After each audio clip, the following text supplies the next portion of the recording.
America में न्यूटाम system में खराबी के चलते सभी फ्लाइट्स ठप हो गई हैं। अब तक 2512 फ्लाइट्स लेट हो चुकी हैं। 250 से ज्यादा डोमेस्टिक और इंटरनेशनल फ्लाइट कैंसिल की गई। पीएम मोदी ने इजराइल के प्रधानमंत्री नेतन्याहू से बात की। नेतन्याहू के 6वीं बार प्रधानमंत्री बनने पर पीएम मोदी ने उन्हें बधाई दी। पीएम मोदी ने नेतन्याहू को जल्द ही भारत दौरे का न्योता भी दिया। भारत जोड़ो यात्रा के समापन पर कांग्रेस करेगी बड़ा कार्यक्रम। कार्यक्रम के लिए 21 विपक्षी दलों को न्योता दिया गया। यात्रा के समापन कार्यक्रम में शामिल होने के लिए न्योता 4 विपक्षी पार्टियों को इनविटेशन नहीं भेजा गया। केजरीवाल, ओवैसी, केसीआर, जगन मोहन की पार्टी को न्योता नहीं। 30 जनवरी को श्रीनगर में होगा समापन समारोह। आरएसएस प्रमुख मोहन भागवत के मुसलमानों को दिए गए बयान पर ओवैसी का पलटवार। ओवैसी ने कहा, भारत के मुसलमानों को किसी के उपदेश की जरूरत नहीं। मुसलमान सर्वोच्चता नहीं, समानता चाहते हैं।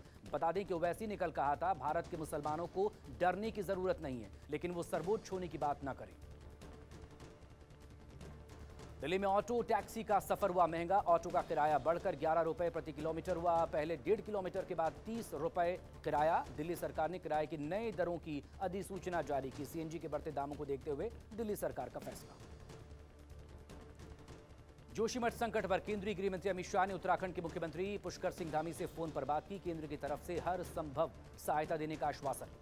बता दें, जोशीमठ में 700 से ज्यादा मकानों में दरारें आ चुकी हैं, जिन्हें तोड़ने का काम शुरू किया गया है।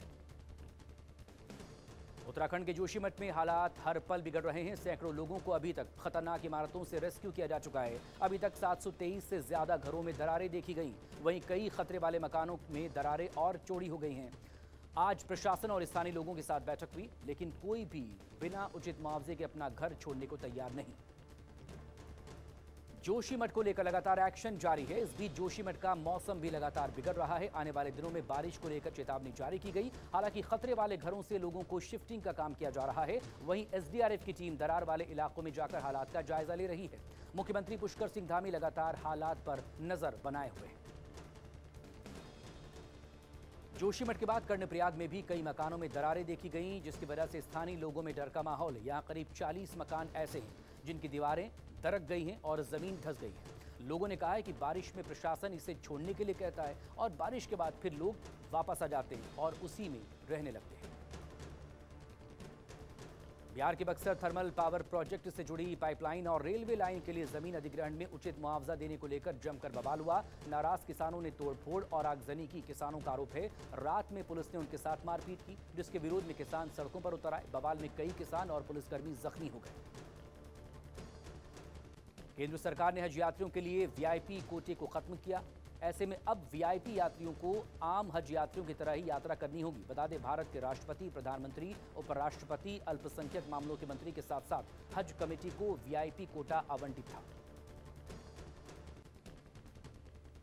हज यात्रा में वीआईपी कोटा अब समाप्त करने पर राज्य हज कमेटी के अध्यक्ष मोहसिन रजा ने केंद्र सरकार के इस फैसले का स्वागत किया। मोहसिन रजा ने कहा कि हाजियों के बीच भी भेदभाव पैदा कर उन्हें वीआईपी हाजी और आम हाजी में बांटना कांग्रेस सरकार का काम था।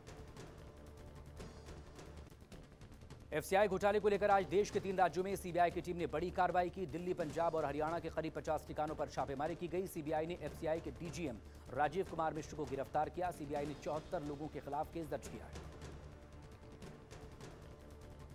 पीएम मोदी ने मध्य प्रदेश में ग्लोबल इन्वेस्टर समिट का शुभारंभ किया। पीएम मोदी ने वर्चुअली कार्यक्रम को संबोधित किया। इस दौरान उन्होंने कहा कि विकसित भारत के निर्माण में मध्य प्रदेश की भूमिका महत्वपूर्ण है। कृषि से लेकर शिक्षा के क्षेत्र, सभी क्षेत्रों में मध्य प्रदेश अजब है। वहीं सीएम शिवराज ने कहा, प्रदेश में उद्यमियों को हर तरह की सुविधाएं दी जाएंगी। पंजाब के फतेहगढ़ साहिब से राहुल गांधी ने शुरू की भारत जोड़ो यात्रा। स्वर्ण मंदिर के बाद राहुल गांधी ने फतेहगढ़ साहिब गुरुद्वारे के दर्शन भी किए। पंजाब में यात्रा 10 दिनों तक रहेगी। फतेहगढ़ साहिब में राहुल गांधी ने बीजेपी पर भी निशाना साधा। उन्होंने कहा, बीजेपी एक जात को दूसरी जात से, एक भाषा को दूसरी भाषा से लड़ाने की कोशिश कर रही है। दिल्ली के वजीराबाद में एटीएम की कैश वैन से लूट और सिक्योरिटी गार्ड की हत्या के मामले में आरोपी का सीसीटीवी सामने आ चुका है। आरोपी का गोली मारने का सीसीटीवी सामने आ चुका है। बता दें, बदमाश मंगलवार की शाम को वारदात को अंजाम देकर फरार हो गए थे। बदमाश 11 लाख रुपए की लूट की वारदात को भी अंजाम उन्होंने दिया था। पंजाब में पीसीएस अधिकारियों ने अपनी हड़ताल खत्म कर दी और जल्द से जल्द काम पर लौटने की बात कही। इससे पहले पीसीएस अधिकारियों और मुख्यमंत्री भगवंत मान के प्रिंसिपल सेक्रेटरी के बीच बैठक हुई थी। बता दें कि मुख्यमंत्री ने अधिकारियों को अल्टीमेटम दिया था कि अगर वो काम पर वापस नहीं लौटे तो उन पर कार्रवाई की जाएगी।